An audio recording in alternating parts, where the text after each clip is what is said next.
আসসালামু আলাইকুম। সংবাদে আপনাদের সবাইকে স্বাগতম জানাচ্ছি আমি নুসরাত। শুরুতেই সংবাদ শিরোনাম। ইরানের খারেক দ্বীপে আবারও হামলা।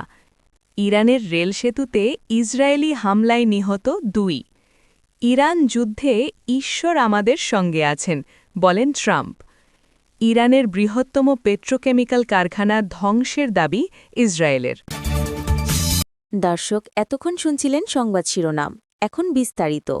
আপনি যদি ইসরায়েলের ধ্বংস চেয়ে থাকেন তাহলে চ্যানেলটি সাবস্ক্রাইব করে দিবেন এবং ভিডিওতে লাইক করে আপনার মূল্যবান মতামত কমেন্টে লিখে জানিয়ে দিবেন। এখন বিস্তারিত।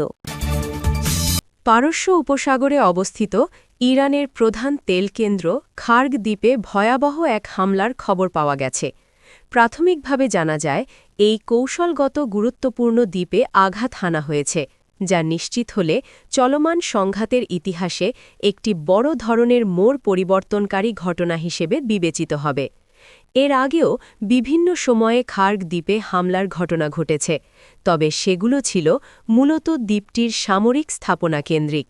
কিন্তু এবারের হামলার লক্ষ্যবস্তু যদি তেল অবকাঠামো হয়ে থাকে, তবে তা ইরানের অর্থনীতির ওপর চরম আঘাত হিসেবে দেখা দেবে, কারণ ইরানের মোট জ্বালানি তেল রপ্তানির একটি বিশাল অংশ এই দ্বীপটির মাধ্যমেই সম্পন্ন হয়। বর্তমানে খবরের সত্যতা নিশ্চিত করার চেষ্টা চলছে এবং এই হামলাটির খবর নিশ্চিত হলে ইরানের জ্বালানি খাতের উপর এর প্রভাব হবে সুদূর প্রসারী ও ভয়াবহ। ইরানের মধ্যাঞ্চলীয় কাশান শহরে ইসরায়েলি বিমান হামলায় একটি রেল সেতু বিধ্বস্ত হয়েছে। ইরানের মেহের নিউজ এজেন্সির এক প্রতিবেদনে জানানো হয়েছে, ইসরায়েলি বাহিনী কাশানের ইয়াহিয়া আবাদ রেল সেতু লক্ষ্য করে এই হামলা চালায়।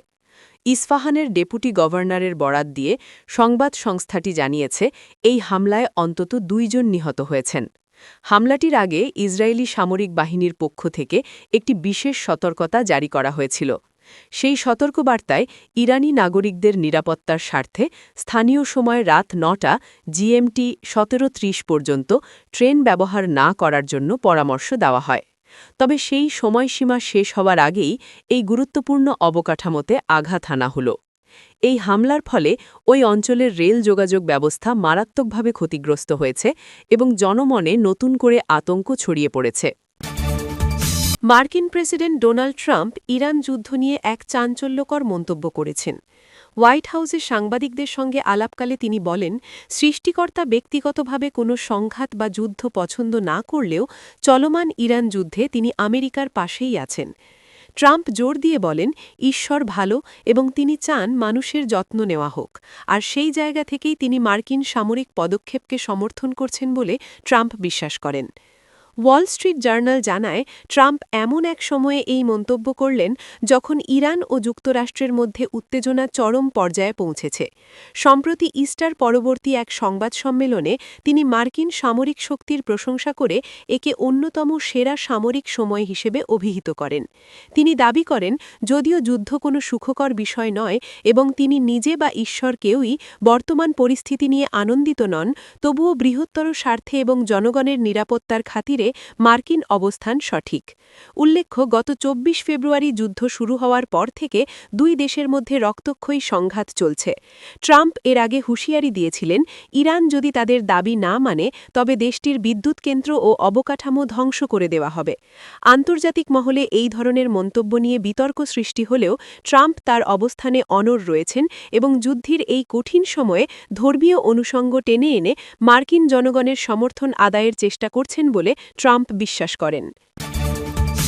ইরানের সবচেয়ে বড় পেট্রোকেমিক্যাল কারখানা ধ্বংসের দাবি করেছে ইসরায়েলের প্রধানমন্ত্রী বেনিয়ামিন নেতানিয়াহু। খবর বিবিসির। সামাজিক যোগাযোগ মাধ্যম এক্সে দেওয়া এক পোস্টে নেতানিয়াহু বলেন, তারা অর্থাৎ ইসরায়েলি সেনাবাহিনী পরিকল্পিতভাবে ইরানের ইসলামী বিপ্লবী গার্ড বাহিনীর অর্থের উৎস ভেঙে দিচ্ছেন। এক পৃথক বিবৃতিতে ইসরায়েলি প্রতিরক্ষা বাহিনী অর্থাৎ আইডিএফ বলেছে, তারা ইরানের 2টি বৃহত্তম পেট্রোকেমিক্যাল কমপ্লেক্সে হামলা চালিয়েছে। এর ফলে দেশটির 85% বেশি পেট্রোকেমিক্যাল রপ্তানি অকার্যকর হয়ে পড়েছে। আইডিএফের দাবি, ইরানের আসালুয়ের একটি স্থাপনা দেশটির ক্ষেপণাস্ত্র শিল্পের জন্য প্রয়োজনীয় উপাদান তৈরির কেন্দ্র হিসেবে ব্যবহৃত হতো। আপনি যদি আমাদের চ্যানেলে নতুন হয়ে থাকেন তাহলে চ্যানেলটি সাবস্ক্রাইব করে দিন।